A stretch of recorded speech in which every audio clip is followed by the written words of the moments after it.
welcome to our YouTube Live. I'm Jim and this is Ricky. And we're going to do 32 internet marketing questions. Forgive the lighting and quality and stuff, it's YouTube Live. First question, Ricky, how do you keep track of your family budget? I use everydollar.com. This is a Dave Ramsey tool. It's free. Just use the free version. The only thing is you just have to be disciplined enough to actually put in every transaction. I just spend probably a total of an hour a month plugging in my transactions, and it's awesome. All right, Jim, how many hours a day do you work? Depends, full-time internet marketers, we're obviously setting our own schedule.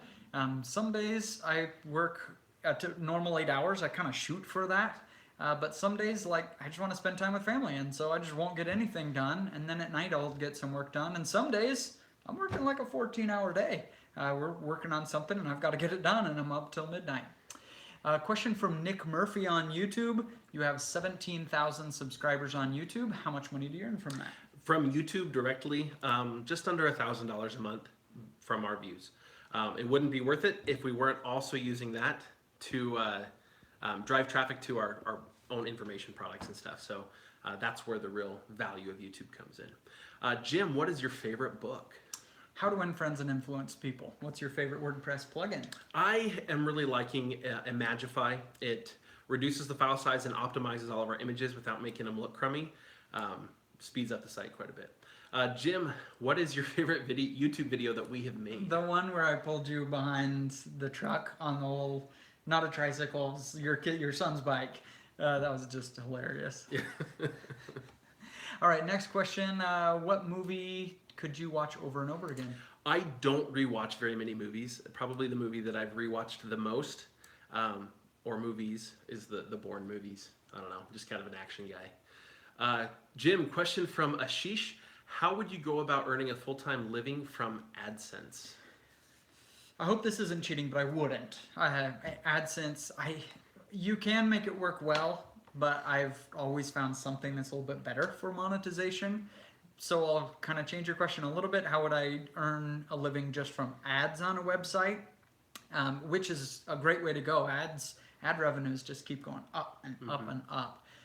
What I would do is I would look for the type of website that has low competition because there aren't many products to recommend. If it's very product focused, something that people are going to do, Amazon affiliate sites, there's going to be a lot more competition. So I do something like septic tanks. I moved to a new house here in the country, and we have a septic, and I don't know anything about it, how to take care of it and make sure I don't have issues. So it's like the least fun kind of website you could make. So I've got to think there's pretty low competition for that. And so that's the perfect recipe for an ads-only kind of website. Ricky, what is the most exciting thing happening in our internet business right now? Oh, man, we're working on so many big things that it's super exciting. One of the ones that really stands out to me, though, is we're working on a YouTube summit with us and a few other YouTube channels that are doing similar things. Where we're going to all be posting out content and linking to each other and hopefully doing like a panel discussion and stuff. It'll be totally free, available to all of you who watch our YouTube channel. But I think it's going to be a big deal. We're going kind of crazy right now because we decided until October 1st, well, really September 1st, we're kind of in a moat phase where we're not creating any new websites, any new products, anything like that. We're just taking what we already have and trying to make it better, more secure, more marketing lines to those products. And so we're kind of driving ourselves nuts because we're eager to try new things, and we've just got to slow down and make sure we're doing everything right. Yep. All right, Jim, what is the best tip for getting your content to rank? Charts is what is jumping out to me right now. Anytime I'm writing a blog post and I can see, ooh, there's data here kind of spread across a bunch of forums and different things like that, and nobody's actually put this together in a nice little chart for people, I say, perfect, because I can probably get this to rank really quickly. By doing that little bit of extra research, it'll take a little bit of time, but I usually think it's totally worth it.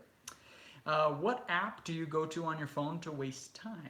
I probably waste the most time in my Google News feed, reading news stories, but also just kind of the topics I'm interested in. I keep getting notifications about the World Cup games that are going on, which is funny because I'm not a huge fan but it's been fun to kind of see how Brazil's doing. And so, Brazil! yeah. All right, Jim. Question from Ruby Noel on YouTube. What is a simple process for getting the blog train or for getting on the blog train as of today? Um, you know, I would say make promises to yourself that you can keep so that you don't fall over too much and get discouraged. If you start really anything new by thinking about the end, oh, I've got to write 60 blog posts, whatever, man, it's demotivating when you're in that beginning process and you're just having a hard time thinking of a topic for today. And so I would just make a simple promise that you can keep to yourself today. Today, I'm going to select a niche for my website. Tomorrow, I'm going to pick a domain name. By the end of tonight, I'm going to pick one and I'm going to buy it. It's going to cost me $10. Just what could you do today to get yourself a little closer and just do that one thing? For today, just pick a niche for your website. Pick what your topic is going to be and just get ready to go for it. Don't overanalyze. Next question, what is the worst business investment you have ever made? Yeah, some years ago I had, a friend and I had this brilliant idea that we were going to make a bunch of money selling men's leather bags. They're not bags. purses. No, they're not purses. No, they're man bags. Yeah, they're it's man European. bags. Yeah. And they're awesome. I actually still have a couple of these. We were going to buy just like a whole bunch, have them branded and then fulfilled by Amazon. And the guy that was making them, he said he was halfway through the process of making them. We'd already paid for them. And he's like, hey, by the way, it's costing me more than I thought. I need to raise your price on you. And it was substantial. We're like, no, we have an agreement. He said, well, I've already started making them. Sorry, you've already paid me. You're stuck. Well, that is why I paid him via PayPal and not via Western Union, because we just went to PayPal and said, hey, look, this guy didn't hold up his end of the agreement. We got all of our money back. We then went and just bought a few bags kind of on a smaller scale somewhere else. Look at my purses somewhere else. we did get our purses somewhere else. We did eventually manage to sell most of them. We kept a few as demos. We got our money back out of it, but it wasn't an investment. It didn't really earn anything. Never been a fan of Amazon. The whole fulfilled by Amazon thing, it didn't work the way that we thought it would. Yeah. All right, Jim, you have to write a blog post today. On which site would you enjoy writing the most? Dirt Bike Planet. Really enjoying that one. What kind of vehicle do you drive? I drive a 2003 Chevy Suburban, and I love it, and I own it 100%. Jim, question from Tanzim on YouTube. I want to start a soccer football website. Can you suggest a response post for me? What's coming to my head offhand is something about rules for soccer, especially for Americans. Most people, generally know how it works, but don't know all the details. Yeah. So especially, parents are at the side of the soccer field watching their kids or watching it on TV, watching the World Cup. And people Google things like, what happens to require a corner kick or something? I don't know the answer to that. So it's a reasonable question. I think a post on something like that could work great. You don't know the answer to that. You lived in Brazil for 2 years. Yeah, I don't. Okay. How do you get your websites out of the Google sandbox? Let me tell you something. There is no such thing as the Google sandbox. This is not just our opinion. This has been stated by Google. There is no sandbox. There is no playpen that they put a brand new website in until a certain amount of time has passed. It's totally something made up by SEOs and internet marketers. What they do is with they do a lot with daily. It's daily. Gross, disgusting. With new content, whether it's on an existing site or a new site, that new content needs time to be tested to figure out where it belongs in the rankings. And Google's usually not gonna, or pretty much never gonna, take brand new content and just put it right at the top of the rankings. They're gonna test it out here and there.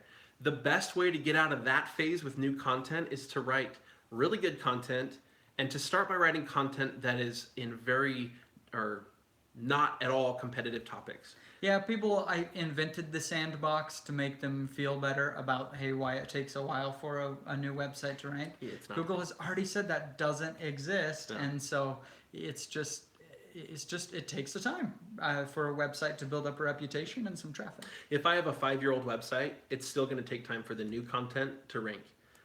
There's more authority and there's more linking in between and stuff, and so it might be faster, but it's still going to take time because Google's going to put the new content through the same kind of testing process. Mm-hmm. All right, Jim, what is your favorite TV show? The Office. I've watched it. I go to Netflix and it's like, what am I doing? just go back to the office. It's good.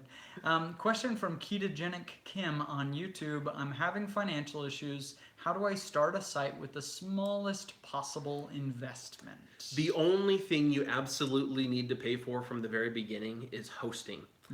Bluehost is going to cost you about $3 a month, a little bit more if you pay month to month versus paying for a whole year up front. If you're willing to pay for a whole year up front, though, you're talking like $40. You're going to have a whole year of hosting, and if it's your first website, you're even going to get your first domain included in that price. Your theme, your logo, all that stuff can wait. Just get a good free theme. We've kind of tried out Texas by Q Themes. It's a perfectly good free theme. We like the premium themes better, but you can get by without it. Don't worry about going and getting a fancy logo yet. Just focus on content. And you're going to start making money soon enough that then you can go buy a logo. Yeah, we have people in Project 24 who spent on hosting and nothing else. They take cell phone images for the images on there. They use a free theme. And guess what? It's not going to hold back their website at all. No. I honestly think it won't make a difference in the revenue. It's nicer. I think if you can get a cool logo, get a nice theme and stuff. But honestly, it's just about the good content. Yeah, I agree. Right. My turn. Yeah. A hobby that you could never see yourself getting into. Dancing. Oh my gosh, I'm so bad. Question from Noah Mitchell on YouTube. You don't recommend keyword tools. How do you determine if a keyword will have sufficient search volume? Just use your intuition. Does it seem like something that people would reasonably ask? That alone gives me a lot of information. Also, if you start typing in something into Google and they autocomplete it with a search phrase, that means that people are out there searching that term. And so again, that's another way that you can sort of validate that there are people actually searching for this stuff. I don't worry about how much search volume there is for that specific key phrase. Even if you write an article that, let's say 50 people are searching that exact term per month, over the course of a year, that's 600 people. And if it's a very low competition search term, and you can rank very high for that, that's 600 page views to your website. It's absolutely worth writing that article, even if it's going to be a super low search volume like that. And chances are that you're going to rank for other search terms as well, maybe not number 1 or 2, and you're going to get traffic from them as well. Yeah, let's say you're panning for gold. We'll go back to the 1800s. You're trying to find gold. You can either spend a heck of a lot of time trying to find a huge gold nugget, or you could go out today with a pan in the river and find a whole heck of a lot of flakes. And what I just constantly find is just find a reasonable query that you think could have search volume. Of course, you're trying to do your best, but just write it. It doesn't take that long. We've shown you can write a blog post in 40 minutes. We have a video about that. And go write it. If it brings 600 people, okay, it's a little bit of a dud. Next one's going to be a hit. And all the time I have some that's like, man, that brought 10,000 people a month. I just can't believe that brings 10,000 a month. Just try it. Just keep helping people out, keep doing things, and you're going to have some big hits and some misses. You try to minimize them, but just keep moving forward. Exactly. And sometimes when you're panning for gold, a nugget does pop out. Sometimes we do write something not knowing that there's much search volume, and we do get a ton of traffic from that article. What's your ringtone? I was going to ask you a question first. Oh. What's your favorite quote? The heights by great men reached and kept were not attained by sudden flight, but they while their companions slept were toiling upward in the night. Yep. Longfellow. Yep. Work hard. Nice. What's your ringtone? Let me just play it for you. There. That's my ringtone. It's good. Do-do-do-do. Never choose the default ringtone. Or no. You hear something in the line at the store and everybody has to look which phone went. Well, and I'll be Something honest, different. 99+% of the time my ringtone is Oh, yeah. because my phone is like never, the volume's never turned on. All right. Question from Wyatt Fenner on YouTube. You guys should do a giveaway for a free membership to Project 24. Period. Would be fun. Yeah, not question. It would be fun. Frankly, the price of Project 24 is going to continue to increase, and so I don't think that a giveaway is something that would make a whole lot of sense for us right now, because it's just we have a lot of people interested in it. But what I will say that we will do for a giveaway is all of our YouTube videos from 2018 until December 1st. All you have to do is just write a comment. And we're gonna pick one random comment at the end of the year, and they're gonna win us for a weekend. Like we're gonna fly out to wherever you are. You're in India, whatever. We're like gonna come to India, and we're gonna spend a weekend with you, just blitzkrieg working on your website, building it up with all three of us together. So you know, a lot of our videos are getting like 50 comments or something. If you comment on all of our videos for the year, like you have actually a pretty decent chance of winning. So we haven't talked about that enough for this year, but it's a pretty cool giveaway that we're doing. So. And if you live in like Jamaica or someplace really tropical, please go comment on all of our videos. Yes, my wife would love it if you happen to live in Hawaii. Like seriously. Hawaii's good too. Yeah. And it is possible that we won't be able to make it out if it's just too hard or whatever. So we already have something worked out. We'd give you some money and do it virtually. So. Yeah. All right, next question. What is the biggest threat to our online business? Cool question. Yeah, anytime that you don't own your own audience, there's a threat. The threat years ago was Facebook. Facebook changed the way that your posts appear. And it was a well-founded threat. and it was a real threat. And it totally destroyed a lot of businesses, dropped traffic on websites a ton because Facebook just made it so that your content wasn't getting to your audience. Right now for us, our biggest audience that we don't own is on YouTube. If YouTube were to make a change similar to Facebook, where our new videos weren't being shown to our own audience, then that would be a threat to us. I'm not foreseeing that immediately. I don't think it makes a lot of sense for YouTube to do. But it's always got to be in the back of your mind. Definitely a possibility. Every single time. If you got to follow me on Instagram, even email. Email, we say you own your email list. Only until Gmail spam filters get more aggressive. Yeah, well, and GDPR basically nixed a lot of your audience, everybody in Europe that didn't actually comply to be on your newsletter, that just signed up for a freebie. Well, now all of those people cannot be on your email list anymore. Yep, Gone. Absolutely. So you just got to be careful with your audience. Just be aware, and as soon as you see the tide starting to turn, you got to move. Yep. You got to take that audience and push them to whatever is Somewhere next. else. Yep. Yeah.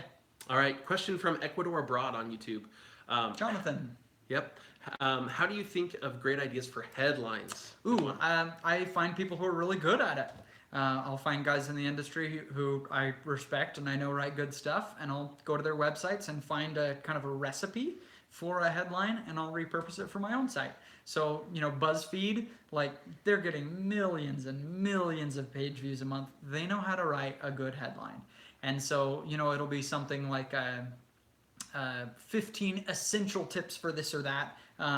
And I'll say, oh, cool, I could write, you know, essential tips. That's a cool phrase. And I'll just go write that about dirt bikes or whatever. You're not stealing. It's really just a recipe for a headline. It's not even similar to the type of content.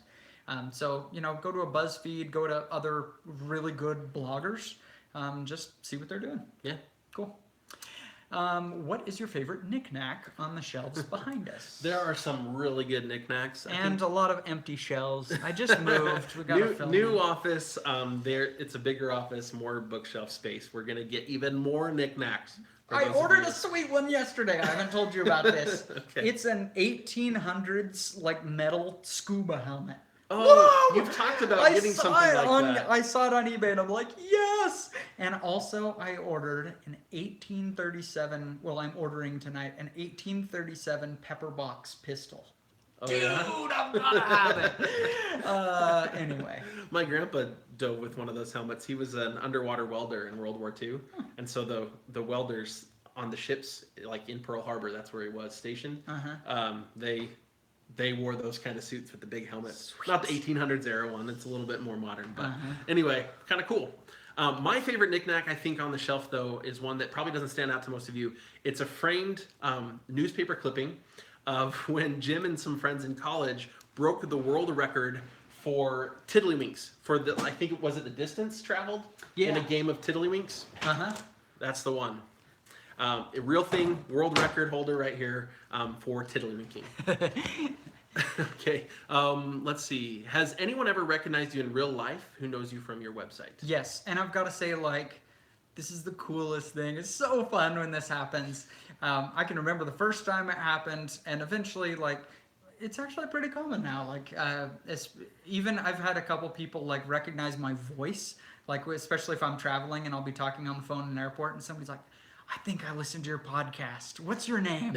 It's like, it's just really fun. It's cool. It's amazing. Like, because every day, like, look at my office. It's a disaster. Like, I'm in boxes. We just moved in and stuff.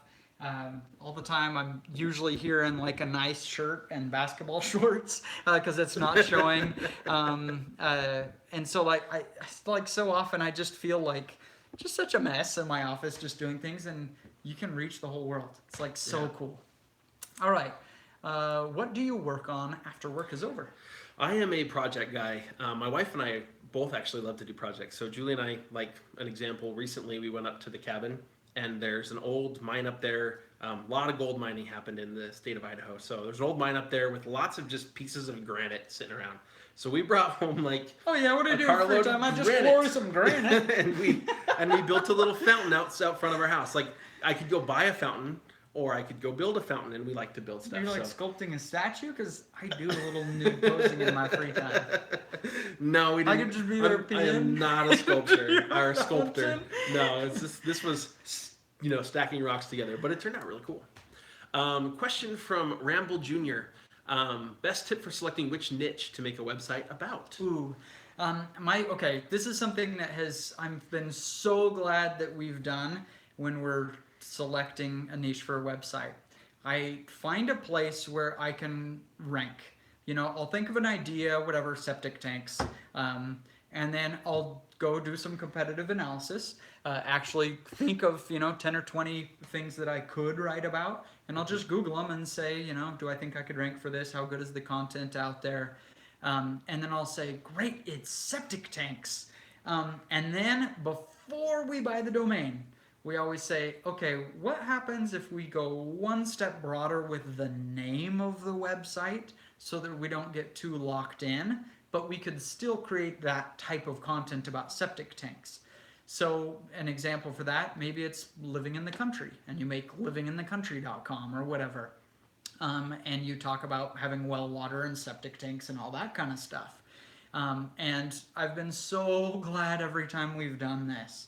I can remember when I started Improve Photography thinking, should I just do a landscape website or portrait? And I always say, go really niche on the type of content you're planning to do for the first, 30 articles, and then just one step out so you don't lock yourself in with the name of the site. Absolutely. How would you invest $1,000 and turn it into $1 million? I'm a pretty avid investor. I love investing. I like real estate. I like the stock market a lot. Real estate takes quite a bit of money to be able to invest in it well. The stock market's great, but it's a little bit of a long game, for sure. And so taking 1,000, turning it into $1 million, absolutely doable.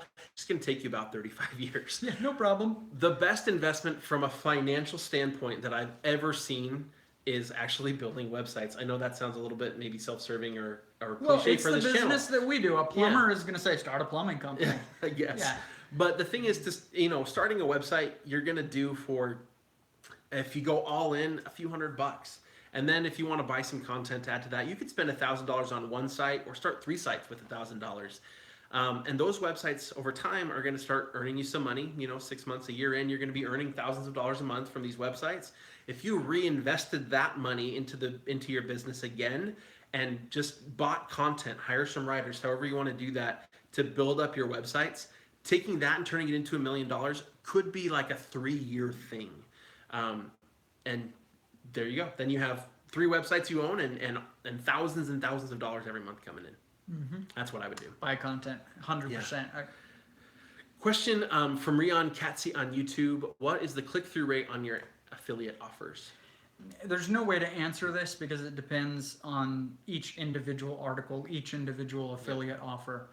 What I will say that's maybe more substantive or helpful is most people, when they write a blog post, they go to ClickBank or whatever and they find, okay, let's say I write an article about how to survive a snowstorm when you're camping, is the article I write on a survival site. Then somebody goes to ClickBank and they say, cool, I found this awesome tactical flashlight. This content would be great to push that affiliate offer. I really want people to click it. And so they have a huge image and a border around it and a click here and stuff. And our eyes are so well trained. When you're on Facebook and you're scrolling through, when one's an ad, we're just ninjas when we're online. We're good at, as soon as it's an ad, we skip it.